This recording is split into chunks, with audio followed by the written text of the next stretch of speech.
ভাইরা আমার, নজনেরা, যুবকেরা, ছেলেরা, বাচ্চারা, পর্দানিশীনা মা ও বোনেরা, আল্লাহ নবী দো জাহানের বাদশা হাবিবুল্লাহকে, নবী জনাবে মুহাম্মদুর রাসূলুল্লাহকে সাল্লাল্লাহু আলাইহি ওয়াসাল্লাম পাক জবানে জানিয়ে দিলেন, ও আমার সাহাবীরা, ও আমার সাহাবারা, আমি রাসূলুল্লাহকে সাল্লাল্লাহু আলাইহি ওয়াসাল্লাম আজ আরাফার ময়দানে হজ্জাতুল বিদাতে আমি নবী তোমাদের জানিয়ে দিয়ে গেলাম, পৃথিবীর জমিনে আমি আর হয়তো বেশি দিন তোমাদের মাঝে থাকবো না।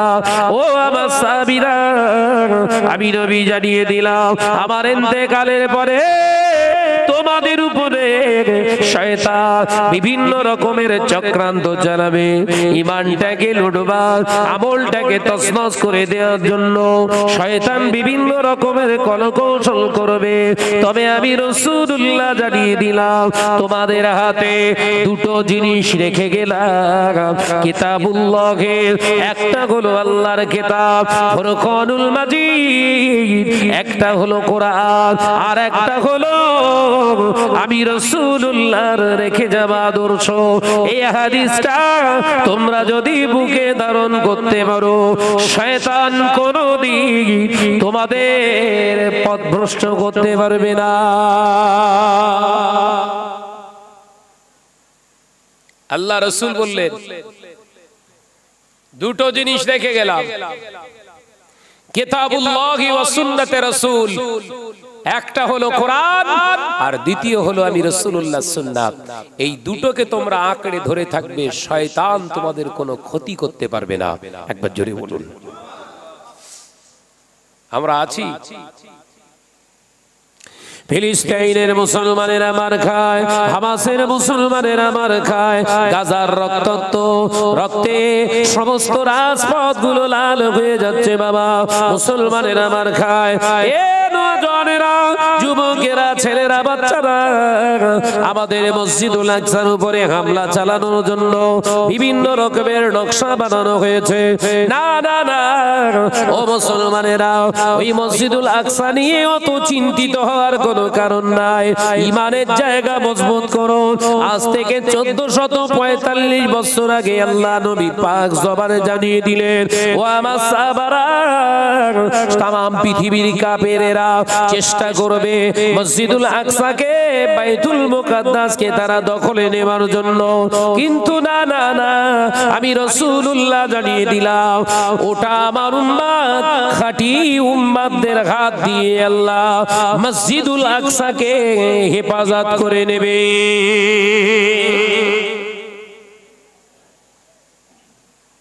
মসজিদুল আকসাকে নিয়ে অত টেনশনের কিছু নেই। টেনশন করুন আপনার জীবন থেকে কত শরিয়াতের কাজগুলো ছেড়ে গেছে। আলোচনা বুঝতে পারেননি? এই মাইকটা একটু লাগান। এইখানে 6টা বক্স দেয়, 8টা বক্স দেয়, তার মানে ভলিউম দেবে না, হালকা দিয়ে রাখবে। মৌলী সাহেব তুই মর্গে যা। হ্যাঁ, ফিডব্যাক কমিয়ে ভলিউমটা বাড়াতে হবে। তো কষ্ট হচ্ছে আমার। এদের সব সিস্টেম, যত বক্স সব এই সামনে এনে রেখে দেবে। কেন বলেন তো? ভলিউম আস্তে দিয়ে রাখবে, মৌলী সাহেব তুই মর্গে যা। আর ভলিউম বাড়ালেই তো আপনারা চেল্লাবেন, এই আস্তে বন্ধ কর। কথা ঠিক না? বুঝ জোরে বলে। জলসা মাহফিল দেবেন, টাকা আপনারা দেবেন, মাইক সেট বক্স কোথায় রাখবেন ডিসিশন নেবেন আপনারা। যেহেতু টাকা দিচ্ছেন আপনারা, সেট ওয়ালাদেরকে, মাইক সেট ওয়ালাদেরকে, ডেকোরেশন যারা করবে, ডেকোরেটরসদের, সাউন্ড সিস্টেমারদেরকে বলে দেবেন, এখানে ছোট ছোট দুটো বক্স থাকবে, আর যা দিবি সব বাইরে। কথা বুঝতে পারছেন না? কারণ এই ছোট বক্স দিলে না, তখন ওই মেশিন টাই করবেন, এমনি আর টাকা নেবে না।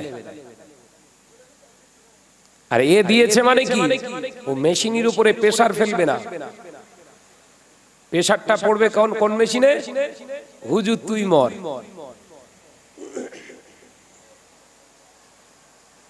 আগে হতো, আগে জলসা মাহফিল হলে দেখতে পাওয়া যেত ছোট ছোট বক্স, ওই কোনায় একটা টাঙিয়ে রাখতো, ওই কোনায় একটা টাঙিয়ে রাখতো, এই কোনায় একটা আর ওই কোনায় একটা। কথা ঠিক না? বুঝ জোরে বলে। একদম সুন্দর মিষ্টতা সুরে সুন্দর আওয়াজে মানুষ ভক্তি সহকারে ওয়াজ শুনত। আর এখন এ তো সব ড্যান্স হাঙ্গামার জন্য, সব এই জলসার জন্য, সব ভাই রাগ করিস নি বাপ, আমি এমনি ছেড়ে কথা বলি না।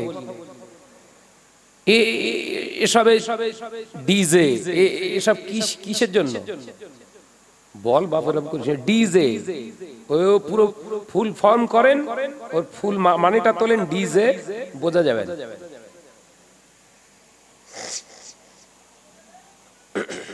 কথা বুঝতে পারছেন না? অর্থাৎ এইসব বক্স আনতে দেবেন না। আগেকার সেই ছোট বক্স, টুল বক্স, ছোট ছোট একটা করে লিয়ায় সামনে এনে দে, ওই দুটো বক্সের সাউন্ড এই সুন্দর মজলিসটা সুন্দর হয়ে যাবে। আরে দিয়েছে আপনাদের হাট শেষ হবে, হবে না? এইবার ও তো আওয়াজ কমাবে, আপনারা চেল্লাবেন, আপনাদের বাঁচাতে ও আওয়াজ কমে, আপনার আওয়াজ কমিয়ে দেবে, আর ও আওয়াজ কমালে আমার আওয়াজ বের করতে হবে। মরি সাহেব তুই কত চেল্লাবি, চেল্লা, সাবধান হন ভাইরা, নজনেরা, যুবকেরা, ছেলেরা, বাচ্চারা, পর্দানিশিনা মা বোনেরা, আমি আলোচনা আপনাদের বোঝাচ্ছিলাম। আল্লাহ নবী পাক জবানে জানিয়েছে, ও আমার সাহাবারা, আমি নবী জানিয়ে দিলাম, আমার সুন্নাতকে তোমরা বরণ করে নাও। আমি নবী তোমাদের জানিয়ে দিয়ে গেলাম, আমার সুন্নতের পয়রবি করলে আল্লাহর রহমত তোমাদের উপরে নাযিল হয়ে যাবে। আমার সুন্নাত ছাড়া যদি তোমরা চলো, শয়তান তোমাদেরকে পথ অনুসরণ করা থেকে বিরত করে দেবে, পথ ভ্রষ্ট করে দেবে। নামাজ আদায় করবে, মন থাকবে না নামাজের ভিতরে, রোজা আদায় করবে, পরনিন্দা করতে মন চাইবে, হজ আদায় করবে, অন্যায় রাহাজানিতে মনটা পড়ে থাকবে, আল্লাহর রাস্তায় দান করবে, আবার পক্ষান্তরে মনে হবে গান বাজনা অন্যায় রাহাজানিতে একটু দান করলে ভালো হতো। এ নজনেরা, কিন্তু ইত্তেবায়ে সুন্নাতে নববীর উপরে পদার্পণ করলে আপনার জীবনটা যদি দাঁড় করান, আমার জীবনটা যদি সুন্নাতে নববীর উপরে প্রতিষ্ঠিত করতে পারি, কিছু আপনার জীবনে আসুক না আসুক, আল্লাহর রহমত আসতে কোনো রাখাও বাধা বিপত্তি তৈরি হবে না, শয়তান আপনার কাছেতেও আসবে না। একবার জোরে বলে, মুসলিম সমাজ আজকে সুন্নাতের অভাব। কিসের অভাব? এক গ্লাস পানি খাচ্ছে ঘরের ছেলে, একদমই খেয়ে ফেলছে, সম্পূর্ণ সুন্নতের খেলা। ইত্তেবায়ে সুন্নাহ, এক গ্লাস পানি খেতে গেলে ওর ভিতরে 6টা সুন্নাত আছে। কটা বললাম? জোরে বলেন, জোরে বলেন। এক গ্লাস পানি পান করতে গেলে রাসূলের 6টা সুন্নাত আদায় করতে হয়। জীবনে শুনেছেন এসব? এসব আওয়াজ হবে না, কাহিনী ধরবে, আগা পাছা সমান করতে সুবহানাল্লাহ বলে বেরিয়ে যাবে, মরগে যা তুই। আমার দরকার শুধু টাকা। এই কথা বুঝতে পারছেন না? এই হুজুরগুলো জাহান্নামে যাবে। বছর বছর ওয়াজ নসিহত করে যদি এই শিকদেশ পুকুরে মানুষগুলো যদি রাসূলের ইত্তেবা অনুসরণের রাস্তা না খুঁজে পায়, এই হুজুর ছাড় পাবে বলে মনে হয়? এই কথা বলছেন না কেন? আমি আল্লাহ তোর ইজ্জত দিয়েছিলাম, শান দিয়েছিলাম, এরা তোদেরকে টাকা দিয়ে নজরানা দিয়ে তোদেরকে এনেছিল, কি দিয়েছি সেদের হিসাব দিতে হবে না? এই কথা বলছেন না কেন? এক গ্লাস পানি খেতে গেলে 6টা সুন্নাত শোনার দরকার আছে না নেই? জানতেন না? ধরেছেন আর মেরে দিয়েছেন। ঘরের ছেলেরা Coca Cola, Thums Up, Pepsi, ও তো মুখে ভরলি আর বের করতে চায় না। কথা বলছেন না কেন? বোতল ধরেছে, পুরো শেষ করে দে, ছাড়।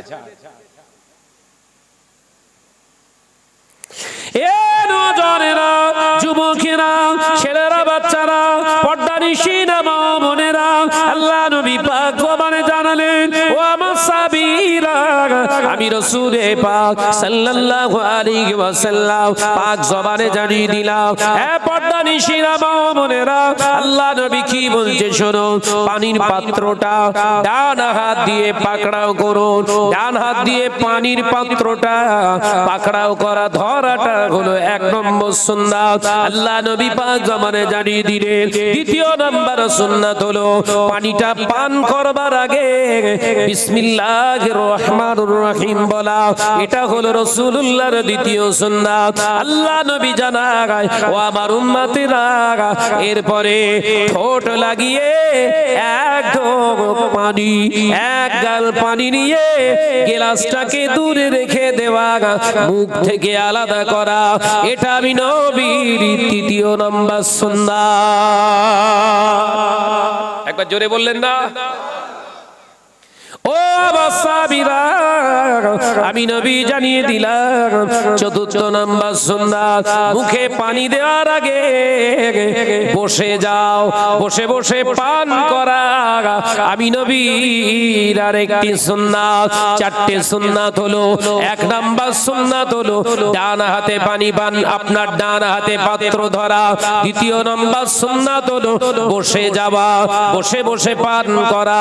তৃতীয় নম্বর সুন্নাত হলো খাওয়ার আগে বিসমিল্লাহ শুরু করা, বিসমিল্লাহ আল্লাহর নাম নিয়ে শুরু করা। চতুর্থ নাম্বার হলো এক ঢোক পানি নিয়ে পাত্রটাকে আলাদা, মুখ থেকে আলাদা করে দেওয়া। আল্লাহ নবী জানালেন 5 নাম্বার সুন্নাত হলো গোটা পাত্রের পানিটা 3 দফাতে পান করা। এটা আমি রাসূলুল্লাহর 5 নম্বর সুন্নাত।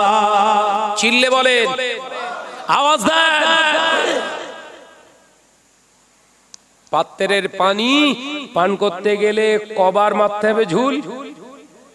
জোরে বলেন, মেরেছেন জীবনে?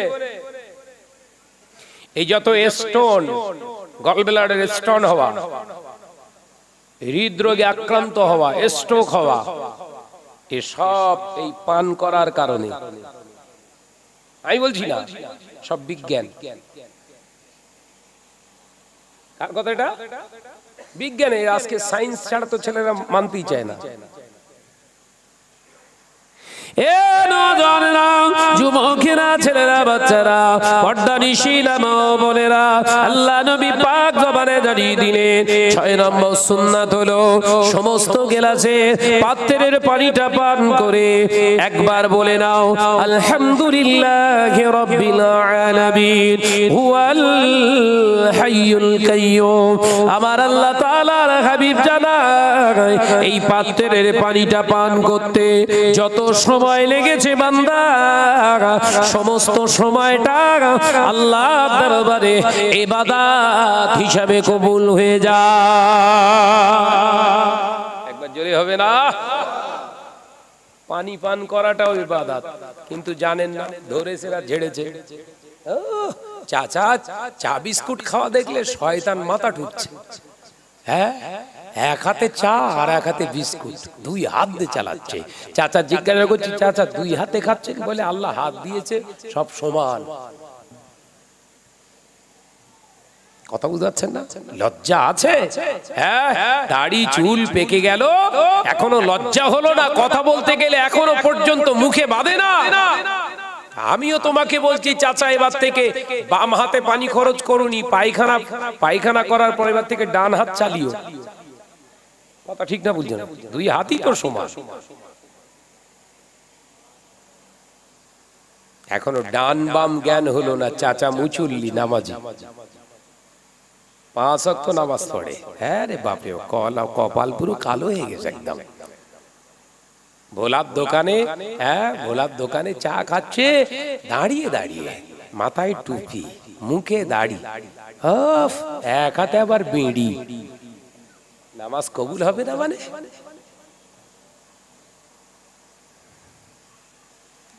বাঁচার একটাই উপায়, বাঁচার একটাই উপায়, ইত্তেবাই সুন্নাতে নববী, নবীর সুন্নাত ধরুন। আপনার জীবনের সমস্ত কিছু সংরক্ষণের দায়িত্ব আল্লাহর। একবার জোরে বলুন একবার জোরে হবে না?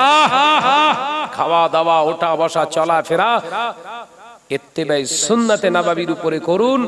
প্রতিটা জায়গায় আপনার জীবনে কামিয়াবি, আপনি অবশ্যই সাকসেসফুল হবেন। আজকে আমাদের এসব শিক্ষার অভাব, ওয়াজ নসিহত গুলো তো এখন সব কেচ্চা কাহিনীর ডাব্বা তৈরি হয়ে গেছে। জলসা মাহফিল মানে কেচ্চা কাহিনী শুরু করো।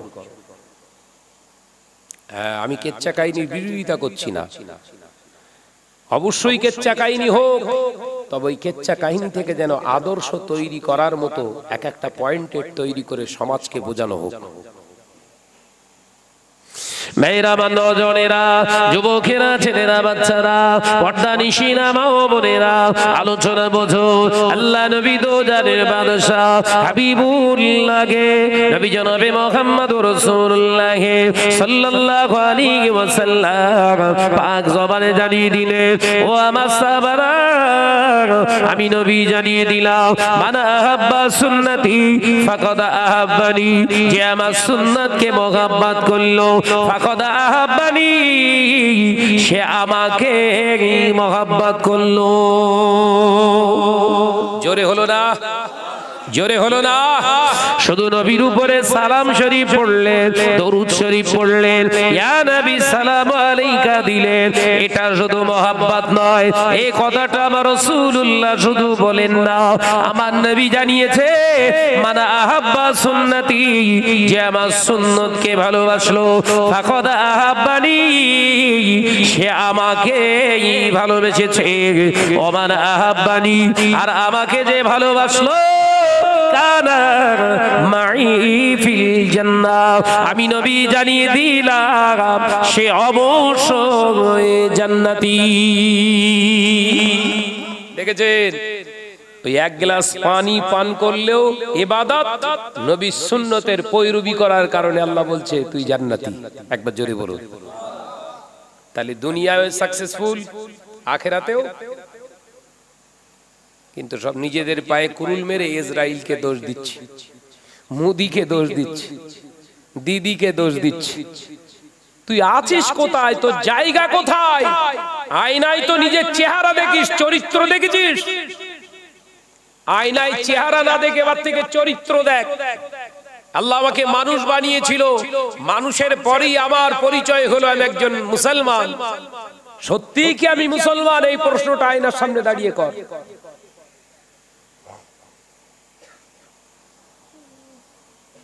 আমি মুসলিম, এই প্রশ্নটা একবার আয়নার দিকে করো।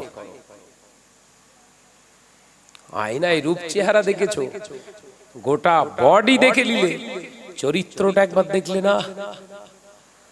যে নবীর উম্মত বলে পরিচয় দিচ্ছি, সেই নবীর খুঁটিনাটি জিন্দেগির ছিটে ফোঁটা আমার ভেতরে আছে কি?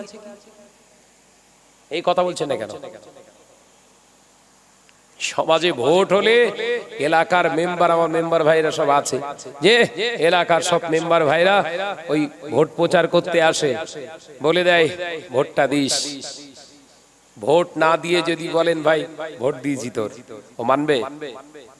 এই কথা বলছেন না কেন? জোরে বলেন।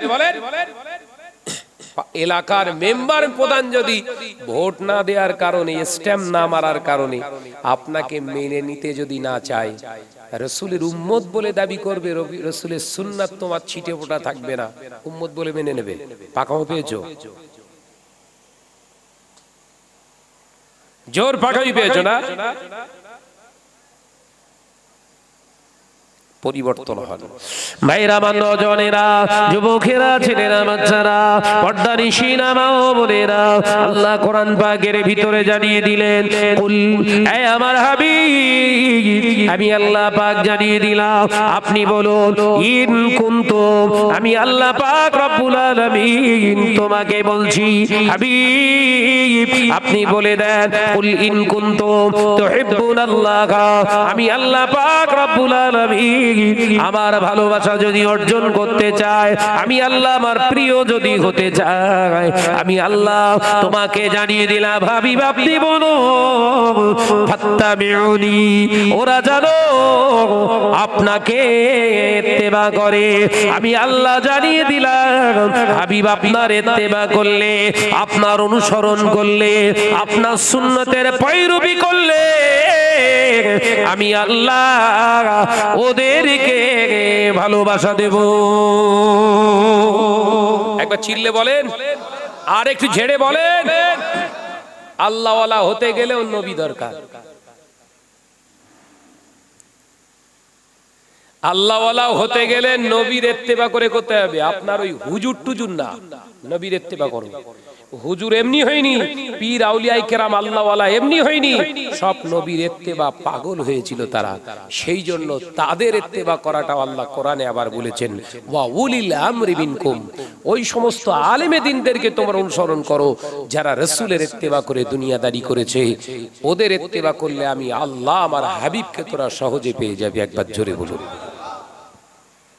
কিছু মুসলমান তো বেরিয়ে পড়েছে, তারা বলছে ওলি টলিও সব মানা লাগবে না, এরকম বলছে না, বলেন কিছু খোদা বক্স বেরিয়েছে না,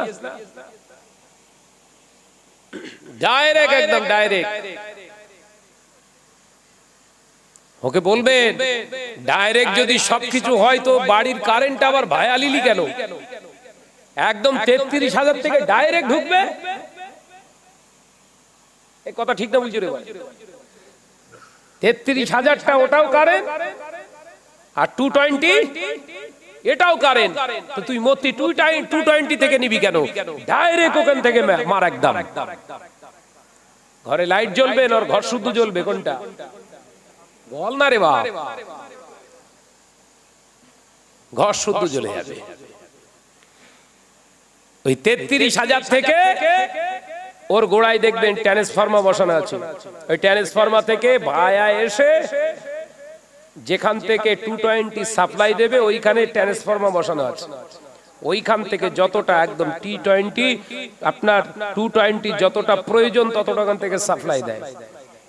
তার মানে এই সব কেবল তারগুলো নোবার মতো ক্ষমতা ওই অতটুকুই আছে, ওর থেকে বাড়ালি ও তার সহ জ্বলবে।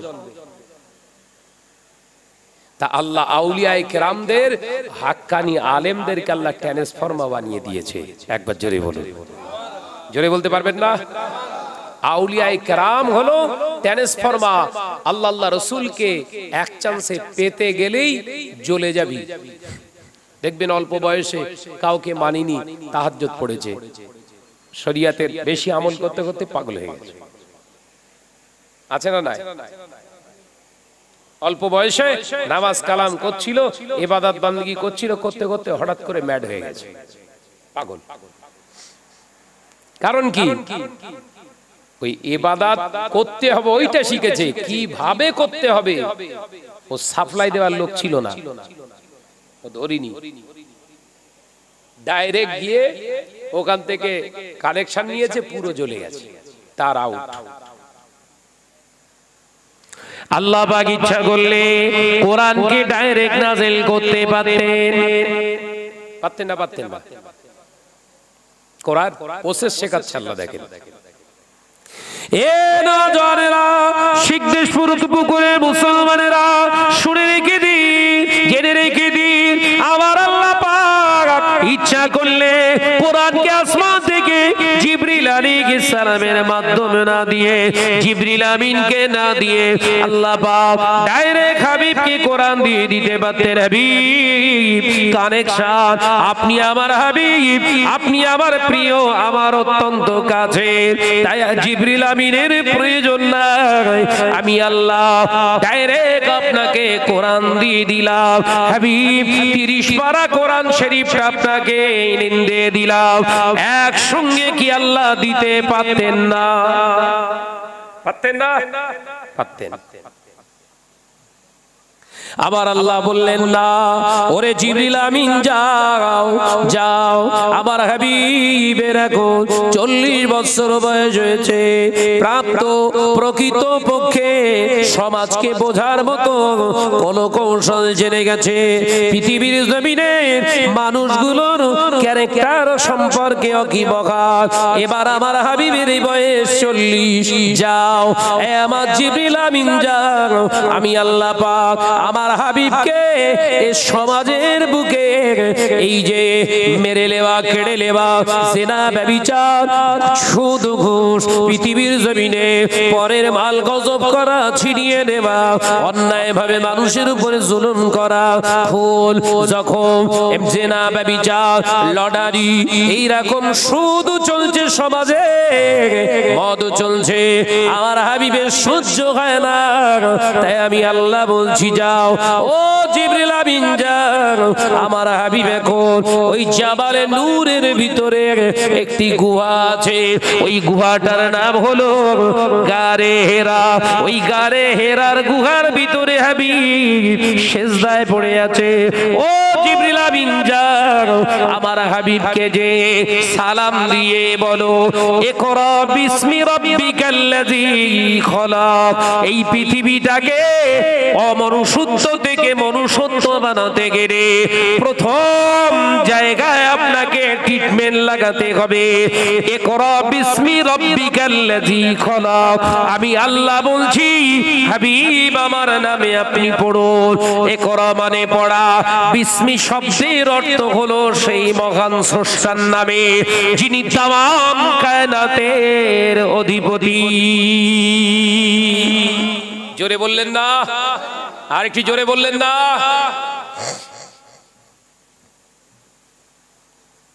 যাও জিবরিল আমিন চলে যাও। একসঙ্গে 30 পারা দিলেন না, সূরাতুল আলাকের 5টা থেকে 7টা আয়াত নাজিল করলেন, প্রসেস শেখাচ্ছে। আল্লাহ বলেছে সূরা হাশরের ভিতরে, আল্লাহ পাক বললেন বিসমিল্লাহির রহমানির রহিম, লাউ আনজালনা হাযাল কুরআন, আমি যদি অবতরণ করতাম পৃথিবীর জমিনে ওই পাহাড়ের উপরে, লাউ আনজালনা হাযাল কুরআন আলা জাবালিন লারাআইতাহু খাশিয়াম মুতাসাদ্দিয়াম মিন খাশিয়াতিল্লাহ। ও নজরেরা, আল্লাহ পাক জানিয়ে দিলেন আমি যদি কোরআনটাকে ওই বড় পাহাড়ের উপরে অবতরণ করতাম, আমি আল্লাহ বলছি জাবালিল্লাহ রাআইতাহু খাশিয়াম মুতাসাদ্দিয়াম মিন খাশিয়াতিল্লাহ, আমার হাবিব গোটা পাহাড়টা চূর্ণ বিচূর্ণ হয়ে যেত, কিন্তু আমি আল্লাহ রহমানুর রহিম আপনার প্রতি করুণা করে ওই কোরআন শরীফ একটু একটু করে আপনার রক্তপিণ্ড দেয়া সিনাতে আমি আল্লাহ আমার কোরআন নাজিল করেছি। একবার জোরে বলেন, একবার ঝেড়ে বলেন, আর একটু জোরে বলেন। তাহলে আল্লাহকে জানতে, রাসূলকে মানতে দরকার কোরআন, আর এই কোরআনের আমলকে বুঝতে, সঠিকভাবে মূল্যায়ন করতে দরকার হাদিস, তার মানে নবী। ওই নবীকে চিনতে, ওই নবী পর্যন্ত পৌঁছতে আল উলামা ওয়ারাসাতুল আম্বিয়া, নবীর ওয়ারিস আলেম, হাক্কানি আলেমদের সোহবতে যেতে হবে, তবেই নবীকে চেনা যাবে। একবার জোরে বলুন। জোরে বললেন না, জোরে বললেন না। তাহলে পীরের কাছে কেন যেতে হবে বুঝতে পেরেছেন? এই ডাইরেক্ট কানেকশন নেবেন, তার জ্বলে যাবে। তাহলে পীর আমরা কেন মানি বুঝতে পেরেছেন? অনেকেই বলে পীর নাকি জান্নাতে নিয়ে যাবে। না না না, ওটা আপনার তৈরি করা কথা। পীর জান্নাতে নিয়ে যায় না, জান্নাতে যাবার রাস্তা দেখিয়ে দেয়। একবার জোরে বলুন, একবার জোরে হবে না। তাহলে পীর কেন ধরবেন? রাস্তাটা বোঝার জন্য, রাস্তাটাকে নির্ণয় করার জন্য, কোনটা হক কোনটা না হক। আল্লাহ মাধ্যম বানিয়ে দিলেন জিবরিল আমিনকে, ডাইরেক্ট কোরআন নাজিল করলেন না। ডাইরেক্ট পারতেন না পারতেন না? এই কোরআনটা ডাইরেক্ট দিতে পারতেন না পারতেন না? আল্লাহ সে ক্ষমতা আছে না নাই? আছে। কিন্তু ভায়া লাগিয়ে দিলেন কাকে? ফেরেশতা জিবরাইল আলাইহিস সালাম। আপনি যান হাবিব, আপনি পড়ুন ইকরা। নবী বলছেন আমি পড়তে পারি না, আমি পড়তে পারবো না, আমি পড়তে পারবো না। আবারও বললেন জিবরিল আলাইহিস সালাম বলে ইয়া রাসূলুল্লাহ আপনি পড়েন ইকরা। আবারও নবী বলছে আমি পড়তে পারবো না।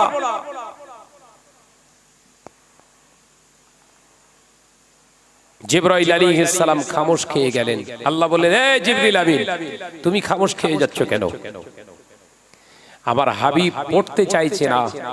হাবিবের সিনাকে প্রশস্ত করো, অর্থাৎ তোমার সিনার সঙ্গে হাবিবের সিনাটাকে একবার চাপটে ধরো, আমার হাবিব পড়তে জানবে। একবার জোরে বলুন। জোরে বললেন না? দেখেছেন মাধ্যম লাগিয়ে দিয়েছে কার? কথা বুঝতে পারছেন না? আল্লাহ ডাইরেক্ট পাওয়ার, এই কোরআনের পাওয়ারটা ডাইরেক্ট রাসূলকে দিলেন না, জিবরাইলের সিনার ভেতর দিয়ে রাসূলের সিনাতে আল্লাহ পৌঁছে দিলেন। জোরে বলুন। বোঝা গেল? বোঝা গেল না? তারপরেও কিছু মানুষ আছে ঠেলবে, সব মানা যাবে না। খোঁজ নিয়ে দেখেন ওর বাপকেও মানে না। দুনিয়ায় যে এসেছে ওর বাপের মাধ্যমে, ওর বাপকেও মানে না, মাধ্যমই মানে না। ওয়াসিলা, মাধ্যম মানে কি? ওয়াসিলা। ও ওসিলা মানে না, তার মানে ওর বাপকেও মানে না, ওর মাকেও মানে না। ও দুনিয়ায় আসার ওসিলাকে ওর বাপ মা। ও যদি ওসিলা না মানে ওর বাপ মাকে মানে, তাহলে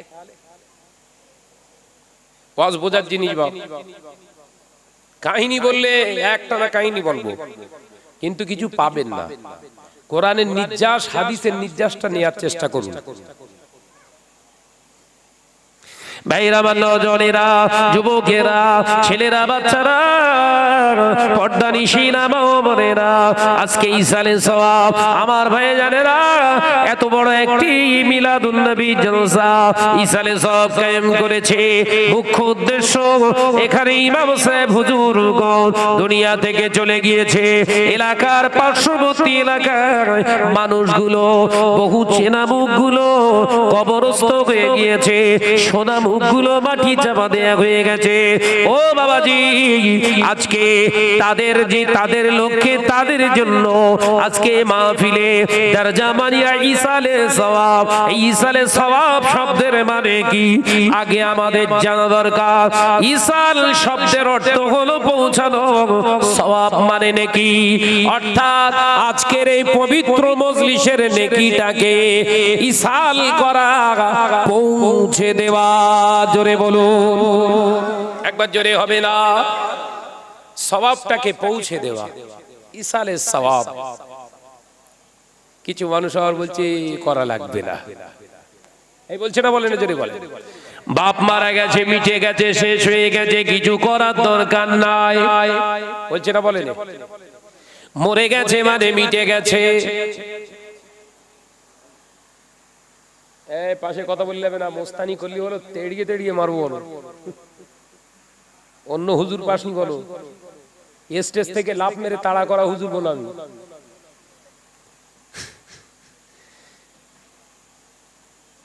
ভাইরা, নজনেরা, যুবকেরা, ছেলেরা, বাচ্চারা, পর্দানিশিনা মা ও বোনেরা, আলোচনা বোঝো।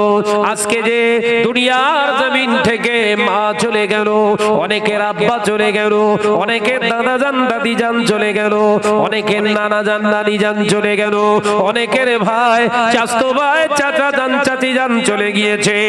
এ নজনেরা, শুনে রেখে দিন, জেনে রেখে দিন, যদি ইসালে সাহাবের প্রয়োজন না হতো, হাদিস পাকে পাওয়া যায়, মুসলিম শরীফের ভিতরে আম্মা জান হযরতে আয়েশা সিদ্দিকা রাদিয়াল্লাহু তাআলা আনহা বর্ণনা করে, গভীর রাত হয়ে যেত, অধিকাংশ রাতে আমার নবী আমার বিছানা পরিত্যাগ করে মদিনার কবরস্থান জান্নাতুল বাকি, ওই জান্নাতুল বাকি কবরস্থানে দাঁড়িয়ে দাঁড়িয়ে আমার নবী হাত উঠিয়ে মোনাজাত করে ঝরঝর ঝরঝর করে ক্রন্দন করতে। আমি আমার নবীকে জিজ্ঞাসা করেছি, ইয়া রাসূলুল্লাহ, হাবিবাল্লাহ, হুজুর আপনি তো বেগুনাহ মাসুম, আল্লাহ আপনার কোনো গুনাহ দেন না, আপনার গুনাহ নাই, চোখের গুনাহ নাই, জবানের গুনাহ নাই, পায়ের গুনাহ নাই, হাতের গুনাহ নাই, অন্তরের গুনাহ নাই, আপনি কেন গভীর রাত জেগে কবরস্থানের পাশে দাঁড়িয়ে দাঁড়িয়ে আল্লাহ দরবারে রোনাজানি করে? আল্লাহ নবী বলেছিলেন, ও বিবি আয়েশা সিদ্দিকা রাদিয়াল্লাহু তাআলা আনহা, শুনে রেখে দাও, এই মানুষ দুনিয়া ছেড়ে চলে গেলে যখন তার জন্য আল্লাহর দরবারে মাগফিরাতের দোয়া চাওয়া হয়, যখন তার জন্য কোরআনের আয়াত তেলাওয়াত করে সূরা ফাতিহা শরীফ, সূরা ইখলাস শরীফ, আমি নবীর উপরে দরুদ শরীফ পড়ে বান্দা যখন আল্লাহর দরবারে দুহাত তুলে মোনাজাত করে, আল্লাহ তাআলা ওই মোনাজাত করনেওয়ালা ব্যক্তির দোয়া কবুল করে তাদের সওয়াবটুকু তাদের রুহে আল্লাহ পৌঁছে দেয়। নবী সালে সওয়াবে শামিল। আপনি কোথাকারকে দুটো আমড়া ভাতে দে, আপনার কথা লবো কেন? এ কথা বুঝতে পারছেন না? নবী কবরস্থানের পাশে যে দোয়া করছে হাত উঠিয়ে, আপনি বলছেন করা যাবে না। ব্যাপারটা বুঝতে পারলাম না, নবীর থেকে বুঝ বেশি নাকি আপনার? কথা বুঝতে পারছেন না? নবীর থেকে আপনি বেশি বোঝেন?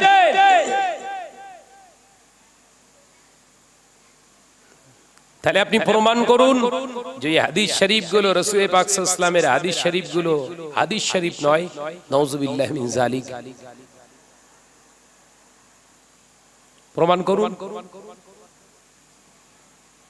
কবর জিয়ারাতে রাসূলুল্লাহ বেশি বেশি উদ্বুদ্ধ হয়েছে। এক সময় রাসূলুল্লাহ কবর জিয়ারাত নিষেধ করেছিলেন, কারণ বহু নবী আলাইহিস সালামের কবরকে অন্যান্য কমিউনিটির মানুষরা সব পূজা করত, সেজদা করত। রাসূল পাক সাল্লাল্লাহু আলাইহি ওয়াসাল্লাম সেই সময় নিষেধ করেছিলেন, আমি রাসূল পাক সাল্লাল্লাহু আলাইহি ওয়াসাল্লাম বলছি কবর জিয়ারত করো না। কিন্তু আল্লাহর নবী পরবর্তীতে নিজে কবর জিয়ারত করেছেন। কবর জিয়ারতের জন্য বেশি বেশি সাহাবায়ে কেরামদেরকে তাকিদ দিয়েছেন। কেন? কবর জিয়ারত করলে দুনিয়ার পাপাচারের কথা চিন্তা মানুষের হৃদয় থেকে মুছে গিয়ে আখিরাতের কথা বেশি বেশি তার হৃদয়ে গেঁথে যায়। একবার জোরে বলুন। আজকে এই এত বড় মজলিস সব রাসানি। আজকে এই মজলিসটার মূল উদ্দেশ্য কি? সব রাসানি করা। ভাইরা আমার, নজনেরা, যুবকেরা, ছেলেরা, বাচ্চারা, পর্দানিশিনা মা ও বোনেরা, আল্লাহ নবী দো জানের বাদশা হাবিবুল্লাহকে, নবী জনাবে মুহাম্মদুর রাসূলুল্লাহকে সকলে পড়ি সাল্লাল্লাহু আলাইহি ওয়াসাল্লাম। আল্লাহ নবী পাক জবানে জানিয়ে দিলে আদ-দুআ ও মুখুল ইবাদা।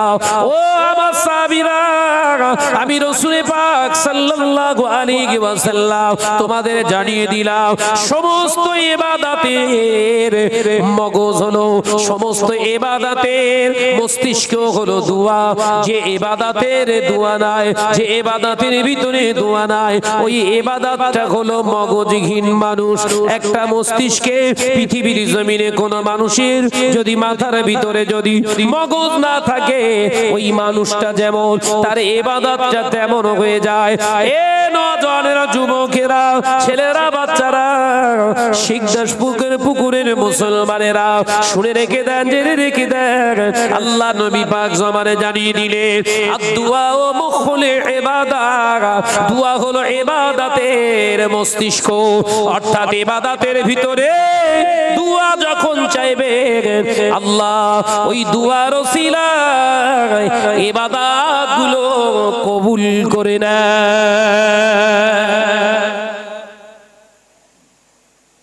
ইবাদত কবুল হবে দুয়ার মাধ্যমে। এক শ্রেণীর মৌলী সাহেবকে আমি জানি না, বক্তা এইরকম ইউটিউবে ওয়াচ করে, বলে দুয়ার প্রয়োজন নেই। বলে না নবীর থেকে বেশি বোঝে। কথা ঠিক না ভুল জোরে বলেন না। নবীর থেকে বেশি বোঝে। নবীর থেকে যে বেশি বুঝদার ওকে। সাধারণত আপনাদের কাছ থেকে শুনতে চাইছি, নবীর থেকে যে বেশি বুঝতে যায় ওকে, ওই কি বলবেন? পাগল নয়, হচ্ছে ইবলিস। নবীর থেকে যার বেশি বুঝ জানবেন ও হচ্ছে ইবলিস। আর ইবলিসের ঠিকানা কোথায়? লা হিসাবা দাখালান নার। আল্লাহ রাসূল বললেন ওর হিসাব হবে না, বিনা হিসাবে জাহান্নাম।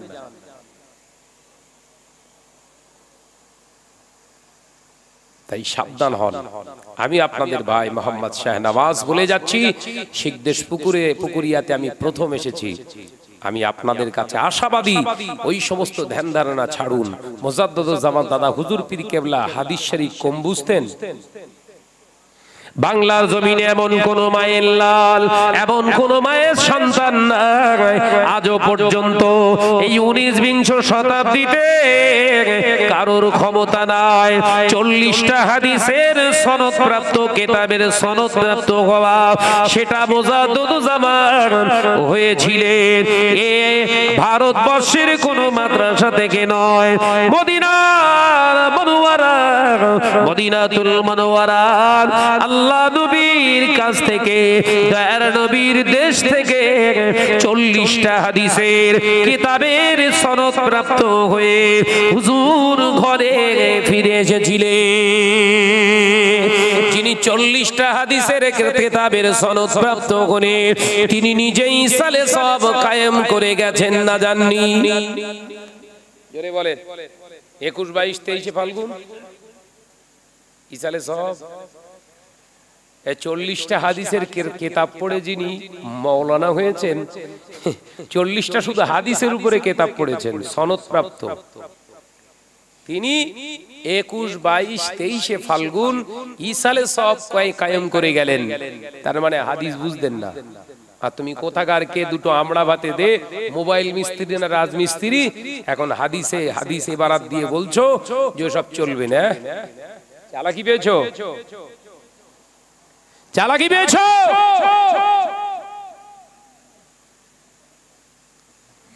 এ নওজওয়ানেরা, মুজাদ্দুজ্জামান অন্যতম খলিফা বসিরহাটের জমিনে শুয়ে আছে। আল্লামা রুহুল আমিন সাহেব রাহমাতুল্লাহ আলাইহি, আল্লামা বড় মাওলানা রাহমাতুল্লাহ আলাইহি 18,000 হাদিস জানার সিনাতে আল্লাহ দিয়ে দিয়েছিলেন। মুখস্থ ছিল 18,000 হাদিস, যিনি মুখস্থ বলতে পারতেন। শুধু তাই নয়, 25,000 শরিয়াতের কিতাব যিনি মুখস্থ করেছিলেন, সেই রকম একজন আলেম দ্বীন, তিনি নিজে দাঁড়িয়ে দাঁড়িয়ে কবর জিয়ারত করতেন।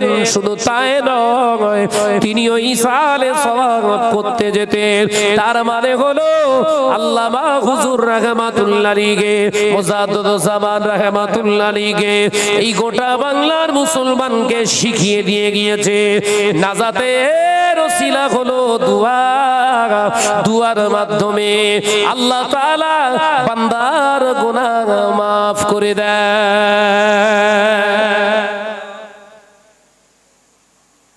এই দুয়ার দরকার আছে না নাই? এরকম ইসালে সওয়াবের দরকার আছে না নাই? অনেকেই ইসালে সওয়াব পছন্দ করেন না। অনেকেই বলে জলসা দিয়ে কি হবে, অনেকেই বলে জলসায় চাঁদা দেব না, গান দিয়ে চাঁদা দেব। সিদ্ধেশ পুকুরিয়ায় আছে নাকি এরকম প্লেয়ার? কথা বলছেন না কেন? এরকম প্লেয়ার আছে?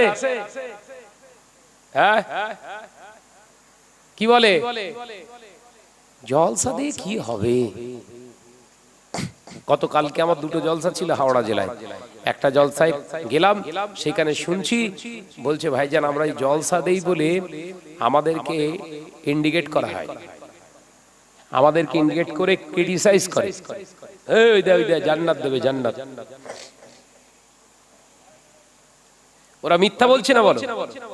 যারা ক্রিটিসাইজ করছে, যারা এরকম মানুষকে দেখে তাচ্ছিল্য করছে জলসা মাহফিলের, ওরা যে বলছে জান্নাত দেবে জান্নাত দেবে, ওরা ভুল বলছে না বলো? কারণ রাসূলুল্লাহ বলেছেন এটা বেহেশতেরই টুকরা। একবার জোরে বলুন। ওরা জানে না, ওদের অজান্তি আল্লাহ জবান থেকে বার করে নিচ্ছে এটা বেহেশতেরই টুকরা। এই জলসা মাহফিল আপনারা দেবেন এই সিদ্ধেশপুকুরিয়া গ্রামের ওসিলায়। এই যত এলাকায় কবরস্থান আছে, আল্লাহ হয়তো এই দোয়া কবুল করার কারণে এই মাহফিলের ওসিলায় আল্লাহ সকলের আযাবকে আল্লাহ হালকা করে দেবে। জোরে বলুন, একবার জোরে হবে না? কে কি বলছে সব দেখার দরকার নেই, একদম মুদ্রা কথা বলে যায়, শর্ট একদম শর্ট আপনার সার সংক্ষেপে বলে যায়।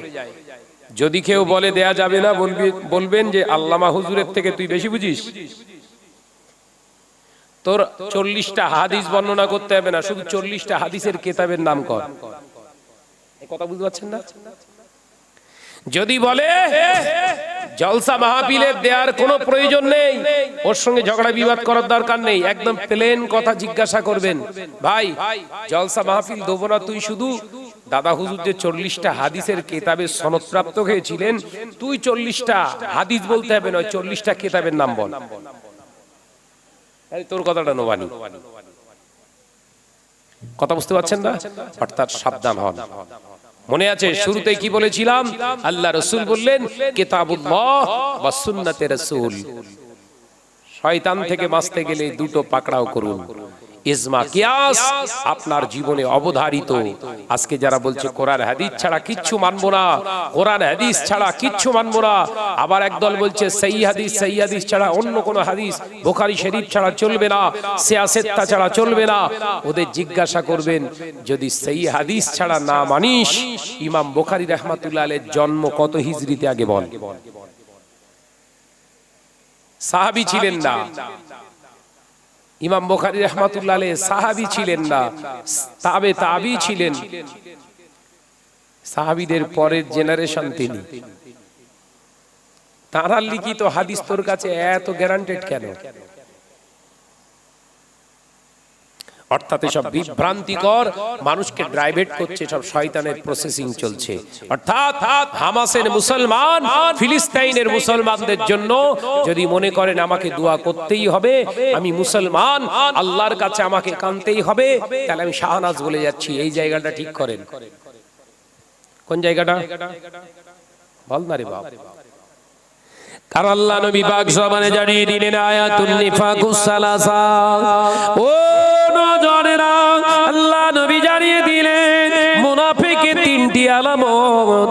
এক নাম্বার হলো পৃথিবীর জমিনে সে যখন কথা বলবে, পৃথিবীর জমিনে সে যখন কথা বলবে মিথ্যা কথা জবান দিয়ে বলবে। দ্বিতীয় নাম্বার হলো না না না, ওয়াদা করে সে কোনদিন ওয়াদা পালন করবে না। তৃতীয় নাম্বার হলো পরের আমানত গুলোকে খেয়ানত করবে। ও আমার সাহাবীরা, আমি রাসূলুল্লাহ জানিয়ে দিলাম এই তিনটি চরিত্র, এই তিনটি গুণ যার ভিতরে থাকবে ও হলো পাকা মুনাফিক। আর মুনাফিকের ঠিকানা আমি নবী জানিয়ে দিলাম জাহান্নাম। মুনাফিকের তিনটি আলামত, এই জায়গা থেকে সব পাস হয়। ওই জন্য বললাম এইটা ঠিক রাখেন। যদি মনে করেন ফিলিস্তিনের জন্য আমার কর্তব্য দোয়া করতেই হবে, তাহলে এই জায়গা প্রথম আপনি ঠিক করুন, ফিলিস্তিন পরে ঠিক হবেন। এই কথা বুঝতে পারছেন না? দোয়া যদি মনে করেন কবুল করাতে হবে আল্লাহর দরবারে, প্রথম নম্বরে এই জায়গাটা ঠিক করুন। তিনটে, নাম্বার 1 মিথ্যা কথা পরিত্যাগ করুন। নাম্বার 2 আপনার এই জবানে ওয়াদা করেছিলেন যার সঙ্গে ওয়াদা খেলাফ করবেন না। নাম্বার 3, রাসূল বললেন আমানতের মাল খেয়ানত করবেন না। আমানতের মাল খেয়ানত মানে আমরা জানি ভাই আমাকে 50 টাকা দিয়েছে, ওই 50 টাকাটাই হলো আমার আমানত। হ্যাঁ, ওটাও আমানত।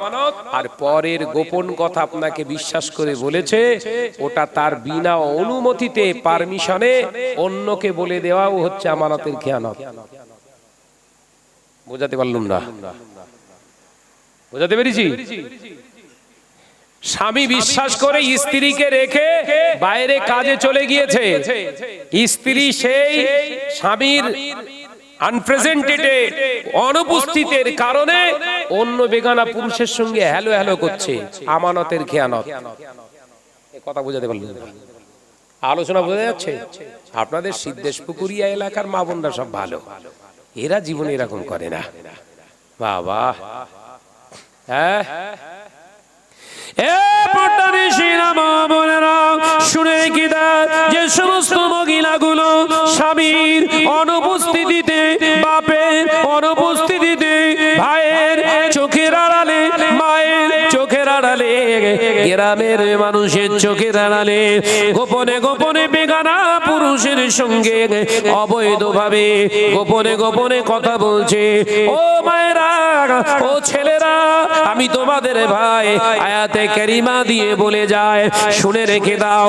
তুমি মনে করছো রাতের অন্ধকারে ঘরের কোণে কোণে বসে কথা বলছি, একা একা ঘরে দরওয়াজা দিয়ে কথা বলছি, ভিডিও কল করছি, কেউ দেখতে পায় না।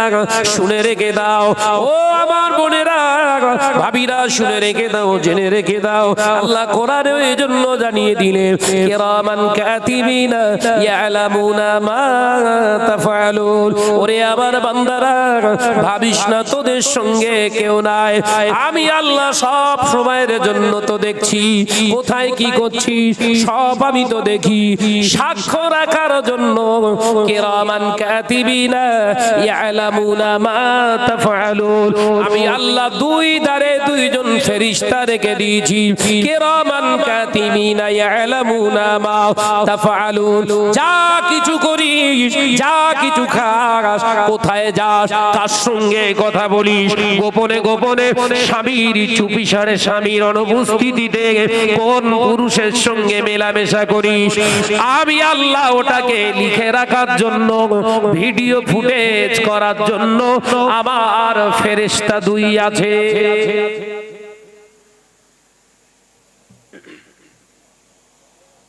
ঘরের মা বোন ভাবিরা মনে করছে আপনার বাড়ি নেই মানে আমার এখন বাজার বিরাট, তোরা একদম চুরকে ফেলবে। আমি শাহনাজ ওয়াজ করছি 2 ঘন্টা হবে, 1 ঘন্টা হবে, আমি স্টেজে ওয়াজ করছি 1 ঘন্টা 9 মিনিট ধরে আমি ওয়াজ করছি। টোটাল ওয়াজটা যদি এটা রেকর্ডিং করে দুনিয়ার মানুষের তৈরি করা, যদি চিপে ভিডিও ক্যামেরায় যদি লোড করা সম্ভব হয়, আল্লাহর ফেরেশতারা এটা করতে সম্ভবপর কিনা? পারে না, পারে না। এই তো সহজে বুঝে নিয়েছেন তো। মনে করছেন আসমানের উপরে আমি জিনা করব, আকাশেতে আসমানেতে ভাসমান অবস্থায় আমি জিনা করব। ফেরেশতা আছে, আল্লাহর দৃষ্টি আছে, যাবে কোথায় না পানির নিচে, পানির নিচে যে জিনা ব্যভিচার করব, কেউ দেখতে পাবে না। আল্লাহ বললেন, ওয়াসিয়া কুরসিয়ুস সামাওয়াতি ওয়াল আরদ, আমি আল্লাহ পাক আল্লাহ তাআলা জানিয়ে দিলাম আমার সীমানা, আমার পরিধি, আমার আসন হলো 7 তবক জমিন থেকে 7 তবক আসমান পর্যন্ত। যা কিছু হয় আমি আল্লাহ আমার দৃষ্টির ভিতরই হয়। যাবেন কোথা?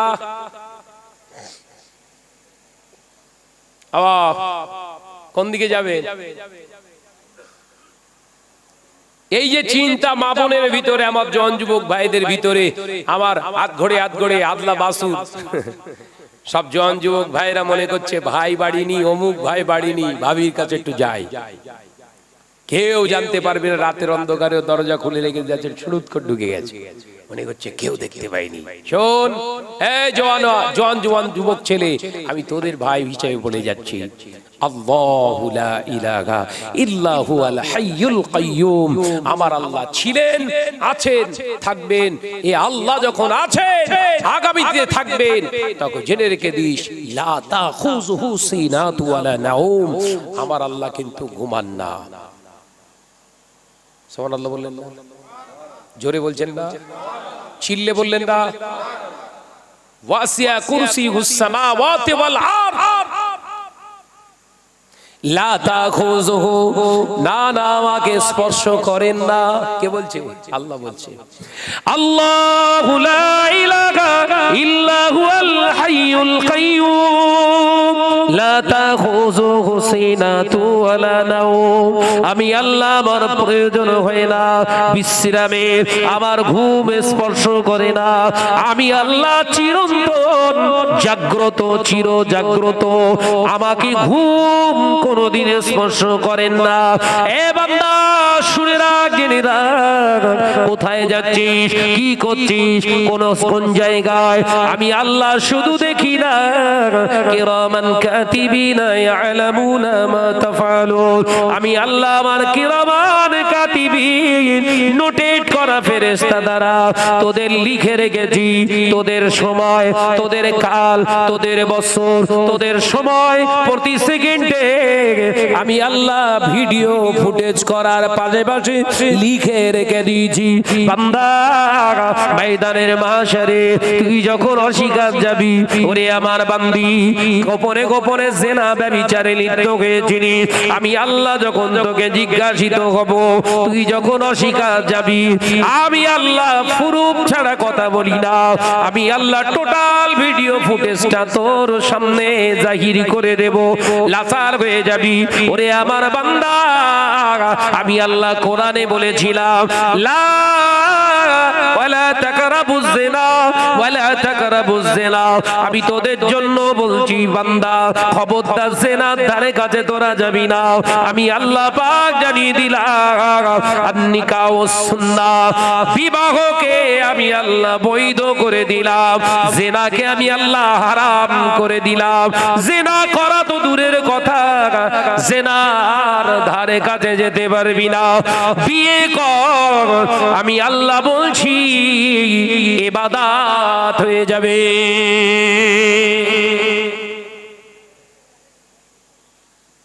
বিয়ে করা ইবাদত, তবে ওই পরের মেয়ের বাপের গলা টিপে না।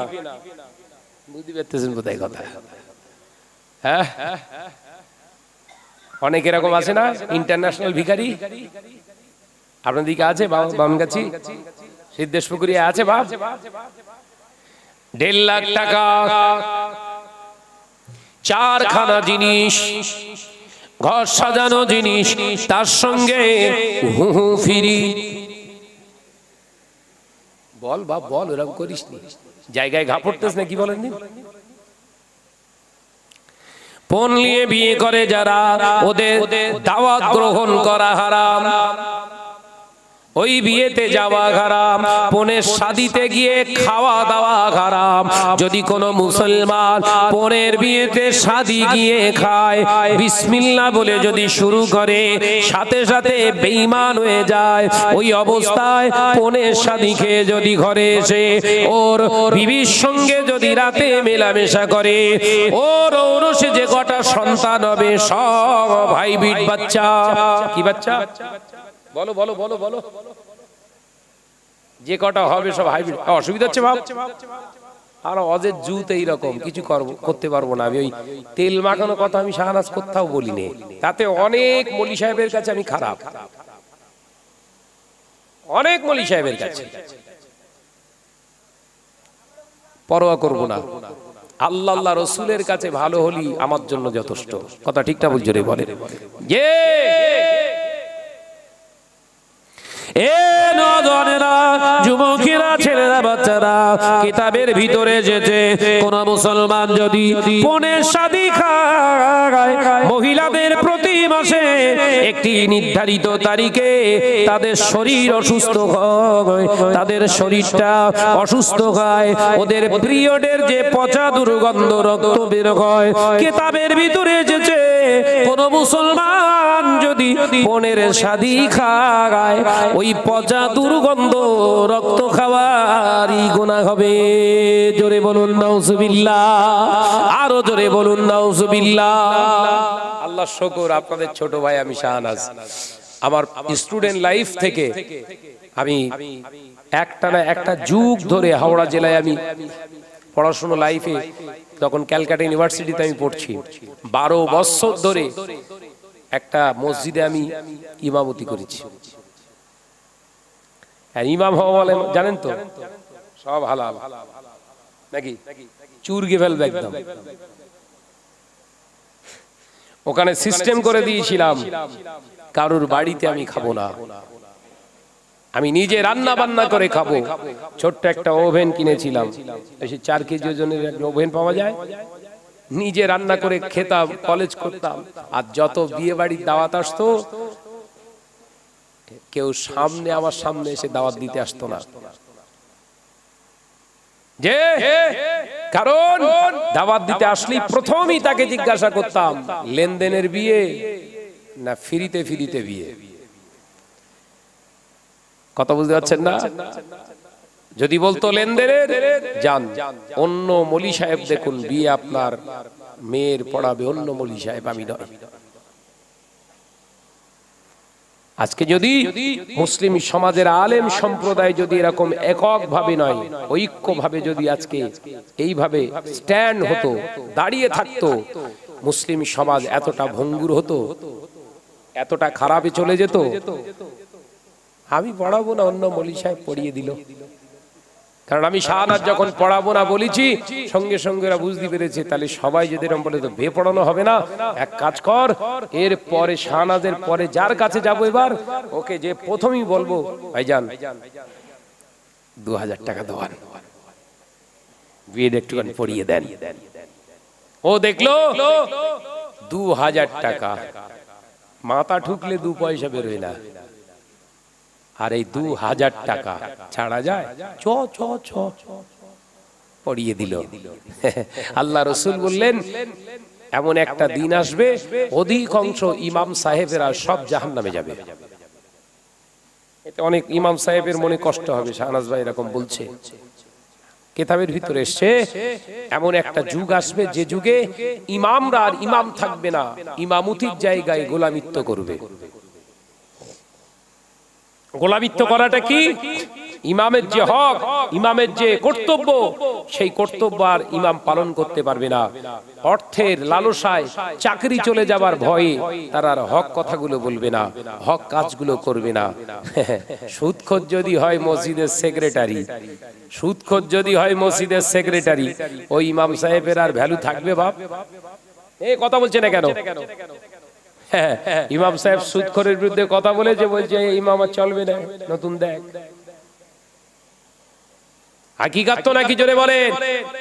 ওই জন্য শরিয়াতের মাসালা হলো, শরিয়াতের বিধান হলো, মসজিদের পরিচালক তারা হবে, মসজিদের পরিচালক কমিটি তারা হবে।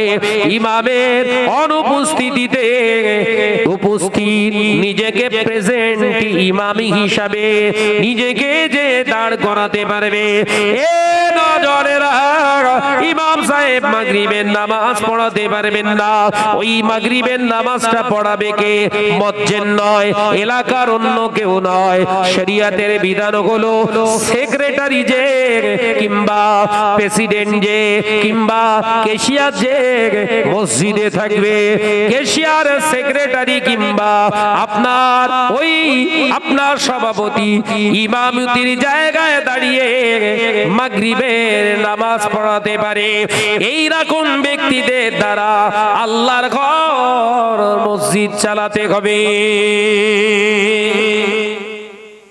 আছে শুধু বলছে ফিলিস্তিনের জন্য দোয়া চাচ্ছি, চোখ দিয়ে শুধু হু হু করে, তো রক্ত বেরুক চোখ দিয়ে, কবুল হবে না। কথা বুঝতে পারছেন না? পানি নয়, তোর রক্ত বেরিয়ে যাক, কবুল হবে না, পাকা সুদখোর। রাসূলের হাদিস তাহলে মিথ্যা হয়ে যাবে। রাগ করছেন নাকি? এই বলার দরকার আছে না নেই? এই যে 50 মিনিট পেরিয়ে গেছে, বলো। ভাইটি চুপ করে বলে বসে দিয়েছে। তাকবীর দেন, দিন নারায়ে তাকবীর, জোরে বলে নারায়ে তাকবীর, একটু আওয়াজ দেন নারায়ে তাকবীর।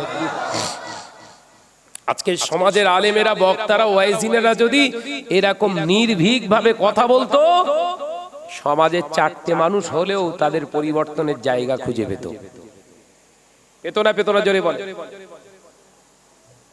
মহাপদের সঙ্গে দরুদ, আল্লাহুম্মা সাল্লি আলা,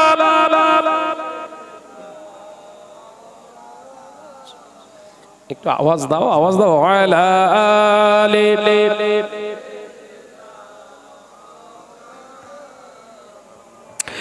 একদিন তোমারি নাম মসজিদে হবে এলান, একদিন তোমারি নাম মসজিদে হবে এলান। তৈরি থেকো, তৈরি রেখো, কবরের মাল সামান। জোরে বলবেন না? একটু আওয়াজ দেবেন না? একদিন তোমারি নাম মসজিদে হবে এলান, আল্লাহুম্মা সাল্লি আলা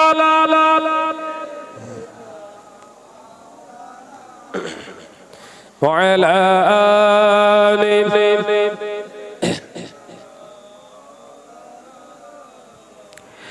বন্ধু সুজন আত্মীয় পরিজন পরিয়ে তোমার নতুন কাপড়, বন্ধু সুজন আত্মীয় পরিজন পরিয়ে তোমার নতুন কাপড় নিয়ে যাবে ওই কবরে, থাকবে না কেউ আপন। একদিন তোমারি না মসজিদে হবে এলান, একদিন তোমারি নাম মসজিদে হবে এলান। তৈরি থেকো, তৈরি রেখো, কবরের মাল সামান। জোরে হবে না?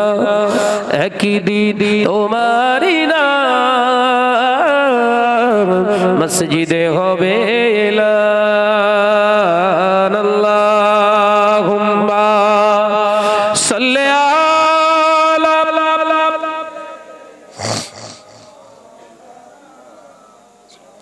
ওয়া আলা আলি।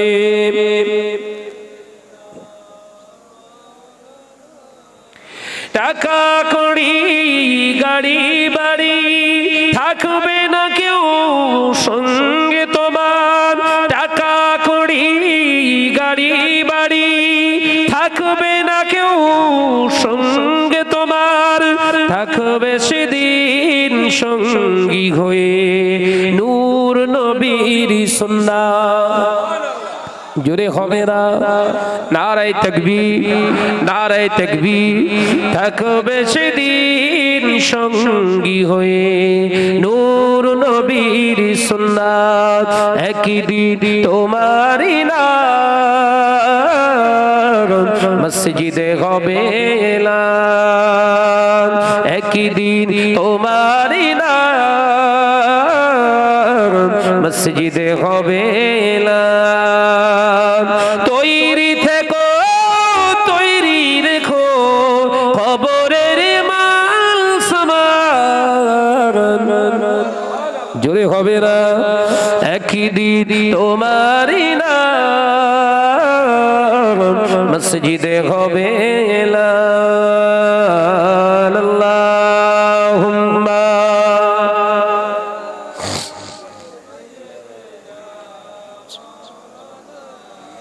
আওয়াজ দিয়ে পড়ি, ওয়া আলা আলি।